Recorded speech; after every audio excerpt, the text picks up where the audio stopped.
Kabanata 15:21 Kinuha ni Elliot ang baso at mahinahong sinabi, okay lang, kahit alam niyang umiinom ako, wala siyang sasabihin.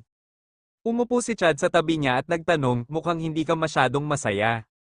Tinawagan ako ng babae at sinabing siya ang aking biolohikal na ina, pagkatapos humigop ng alak, ipinaliwanag. Ni Elliot ang dahilan ng kanyang kalungkutan, bago namatay si Nathan, sinabi niya sa akin na ang aking biological. Nainayang escort girl sa dance hall, nagulat si Chad, paano ka nahanap ng babaeng ito?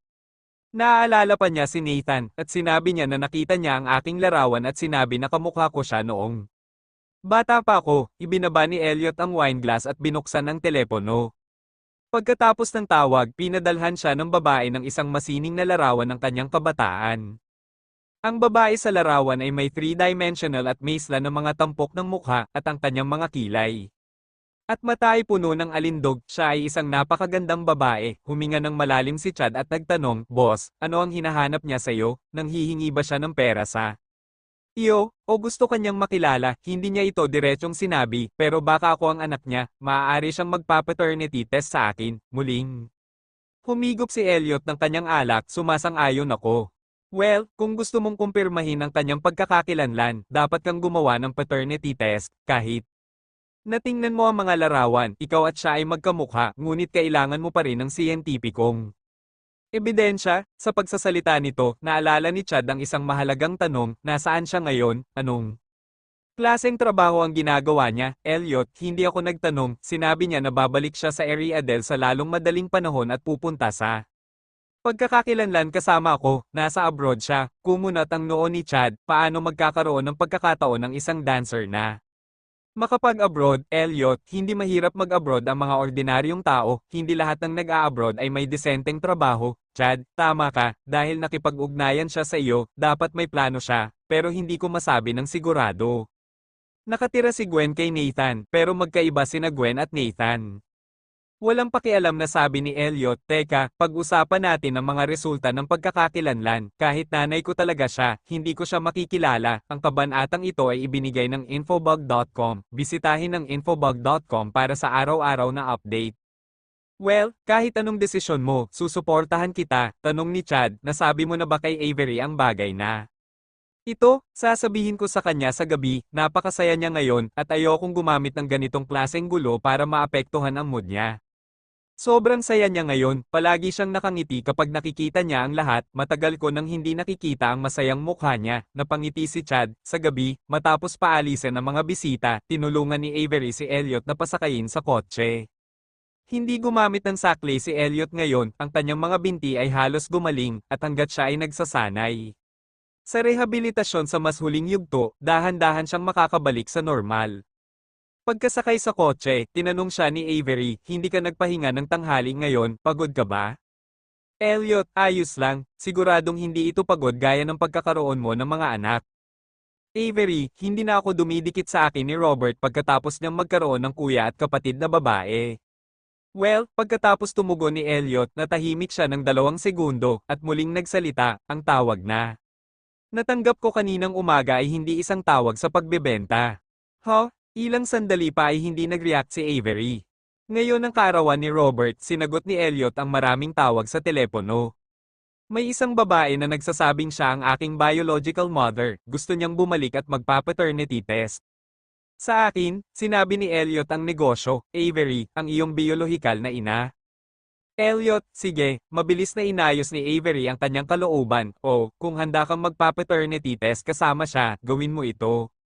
Kabanata 15:22 Hindi isinasapuso ni Avery ang bagay na ito, anuman ang ugali ni Elliot sa biolohikal na ina na ito, iginagalang at tinatanggap niya ito, dahil naniniwala siya na kapag pumili siya, dapat itong mag-isip ng mabuti. Sa banquet hall, may mga taong nag-iinuman at nagkukwentuhan. Dahil nakatira si Gwen sa isang hotel, nanatili siya sa banquet hall at nilalaro ang kanyang mobile phone, ngunit hindi umalis, hindi kinaya ni Ben Schaffer na makita siyang mag-isa, kaya naglakad siya sa harapan niya. Source, infobug.com. Ben, hinihintay mo ba ako? Nang marinig ang boses ni Ben Schaffer, agad na itinaas ni Gwen ang kanyang ulo at hindi maipaliwanag na. Nagtanong, ano pa ang hinihintay ko? Nagbibiro ako sa'yo, alam kong masimangot ka kapag narinig mo ito. Naisip ni Ben Schaffer na ito ay nakakatawa. Masaya ka bang nagagalit ako? Niligpit ni Gwen ang phone niya at tumayo sa upuan niya. Hindi ka ba talaga galit? Binibiro talaga kita. Sinundan ni Ben Schaffer ang kanyang mga yapak. Saan ka nakatira? Babawi ako sa'yo. Gwen, hindi. Dahil dito ako titira sa hotel na ito. Nako, hindi ka takatakang hindi ka nagmamadaling umalis ngayon lang. Sinundan siya ni Ben Schaffer palabas ng banquet hall. Hanggang kailan ka mananatili rito? Kailan ka babalik sa Bridgedale? Alam ng kuya mo na nasa Bridgedale ka, hinanap ka na ba niya? Bakit ang dami mong tanong sa akin? Sinulyapan siya ni Gwen sa gilid ng kanyang mga mata, nagpapanik ka ba? Sa sobrang pagkain, hindi ba't umaasa akong makakatagal ka pa ng ilang araw? Napakamot ng ulo si Ben Schaffer. Gusto kong pumunta ang taong naging sanhi ng iyong pagkalaglag at humingi ng tawad sa iyo ng personal. Hindi ko naman talaga kailangan. Hindi ko masyadong gusto ang batang iyon. Tinulungan niya akong ipalaglag ito para makapag-concentrate ako sa karir ko. Malaki ang pasasalamat ko sa kanya ngayon. Napaisip na si Gwen. Noong siya ay nalaglag, ang bata ay namumuko pa lamang, at ang pinsala sa kanya at sa bata ay pinakamaliit. Sa tingin mo ba talaga, medyo hindi komportable si Ben Schaffer, dahil gusto niya talaga ang batang iyon, wala na ang bata, at matagal siyang nawala. Hindi ko akalain, ano sa tingin mo? Balik tanong ni Gwen, sasama ka ba sa kwarto ko? Sandaling natigilan si Ben, namumula ang mukha sa kalasinggan, gusto kitang makachat kung nag-aalala ka. Maaari mong buksan ang pinto, mayroon ka bang seryosong pagnanais na makipag-usap? Ano ang sasabihin mo sa akin? Nag-uusap kayo sa labas. Gusto siyang tanggihan noon ni Gwen, ngunit maingat siyang tiningnan, striktong tingnan, kahit papaano ay.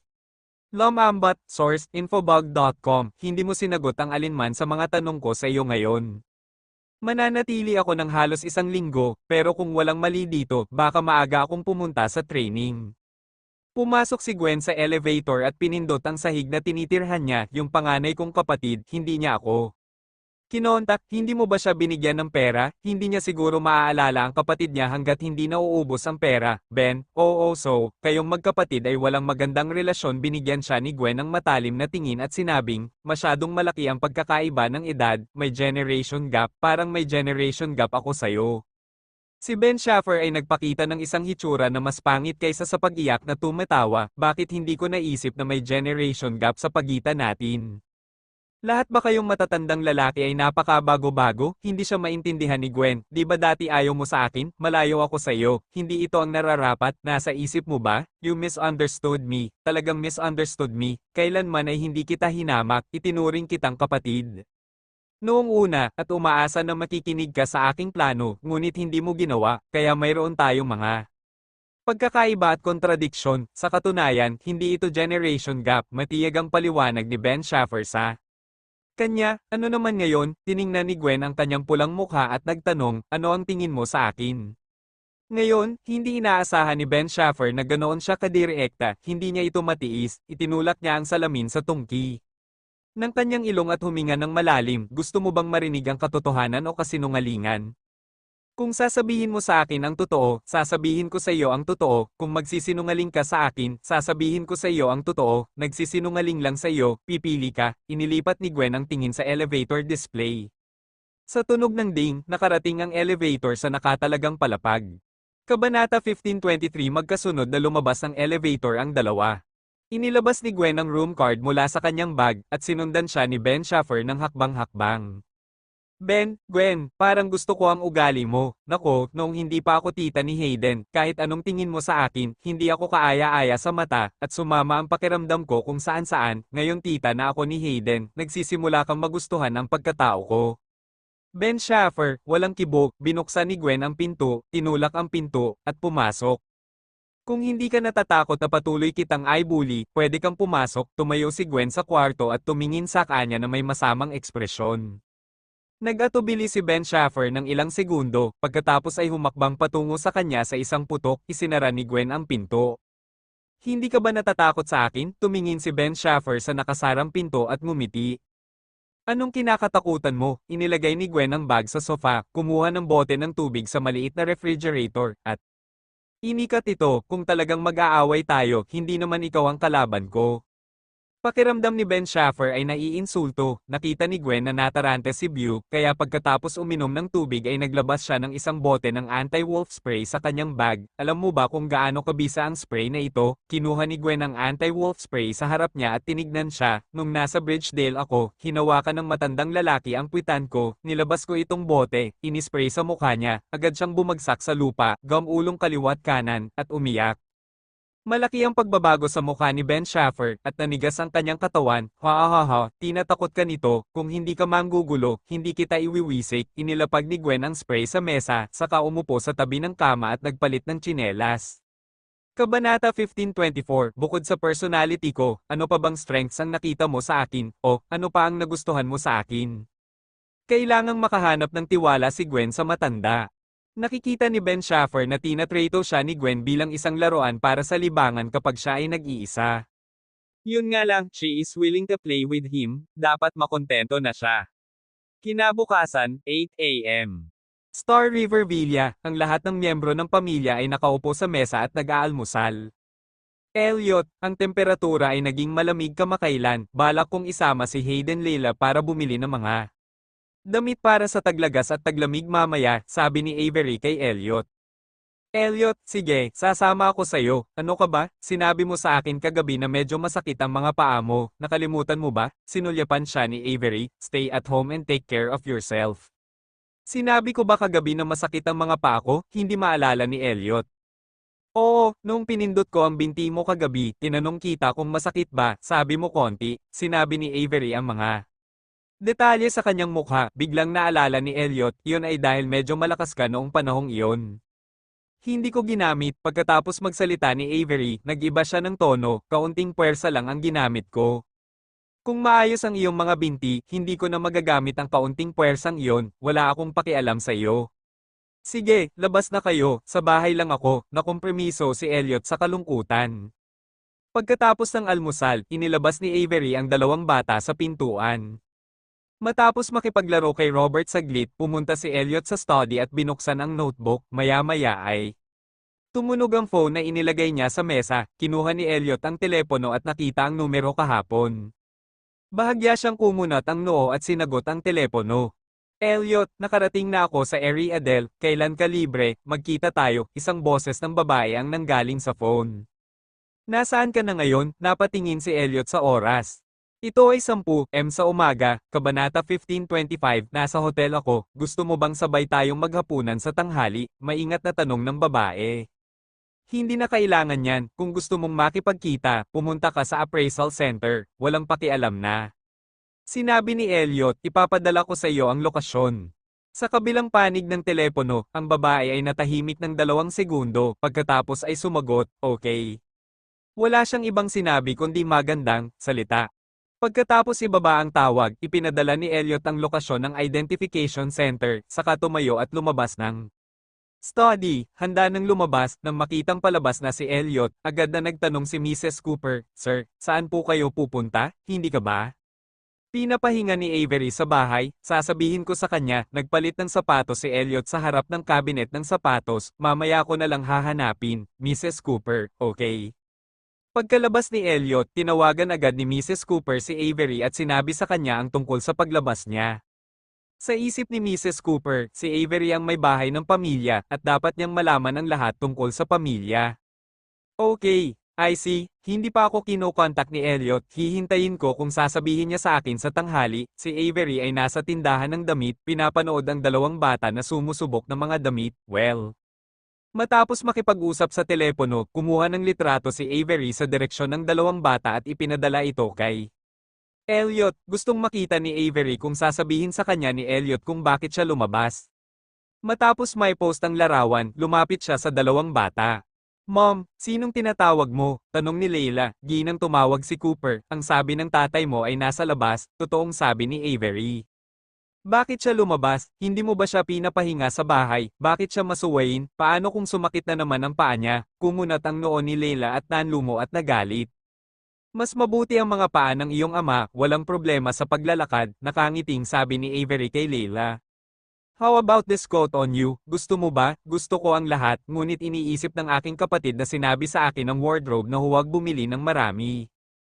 Hinubad ni Leila ang coat niya, Nay, ngayon lang tayo bumili ng purple coat, I like purple lately. Sige, maliban sa lilang iyon, maaari kang bumili ng dalawa pa, ang mga damit noong nakaraang taon ay malamang na masyadong maliit. Pag uwi mo, aayusin ni nanay ang mga lumang damit mo, at pwede nating donate ang mga hindi na masusuot. Hindi na talaga maisusuot ang damit ng kapatid ko. Ang aking kapatid ay tumangkad ng husto, sinulyapan ni Leila ang kapatid. Bumili ka rin ng bagong damit para sa kapatid ko.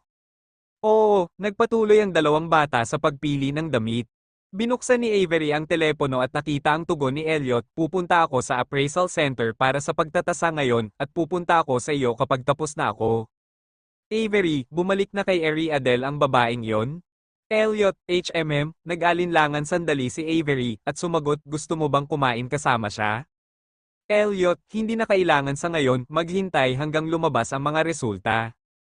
Isang napakahusay na sentro ng pagkakakilanlan. Pagkarating ni Elliot sa lobby, naghintay siya ng mga 10 minuto, huminto ang isang taxi sa labas, at bumaba ang isang nasa katanghaliang gulang na babae na nakasuot ng brown na trench coat at salaming pang-araw. Pagkababa niya sa istasyon at nagpakatatag, tinanggal niya ang salaming pang-araw sa tungki ng kanyang ilong. Pinagmamasdan ni Elliot ang babae mula sa malayo sa bulwagan, ang kanyang puso ay marahas na hindi makontrol.